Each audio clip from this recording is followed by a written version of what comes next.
Hello దోస్తులు, ఏంటిది చేతిలో పట్టుకెళ్ళింది అనుకోకండి. ఇది వచ్చేసి లేజర్లెట్టి తమ్ముడు సన్న తిరగనాడని మమ్మ ఇది కనుక్కొచ్చింది. ఇది దాంట్లో అయితే 12 ప్లేస్ వస్తుంది అనమాట. దానికి ఇది వచ్చింది. ఇది వచ్చేసి కసాపురంలో కొనుక్కున్నాం. 100 అంట. ఇది కొనుక్కొని వచ్చిండేది పడిందనమాట. మేము కూడా ఒక పెయింటింగ్ అవి ఇవి చాలా కొనుక్కున్నాం మేమైతే. అంటే తమ్ముడికి వేరే, మా ఇద్దరికి వేరే. మా ఇద్దరికి పెయింటింగ్స్, వాడికి వచ్చేసి లేజర్ లైట్. ఇది అదండి గాయస్, ఇదే 2000కి దొరుకుతుంది అనమాట. ఇది కన్ఫర్మ్ కసాపురంకి పోయినాక ఇది తీసుకోండి, ఎక్కడైనా ఉంటుంది ఆ పెయింటింగ్స్ది.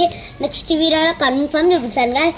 ఇది నచ్చినట్టయితే please like, share and comment. Bye guys. ఎలాగుందో కింద కామెంట్ చేయడం అస్సలు మర్చిపోకండి. ఓకే.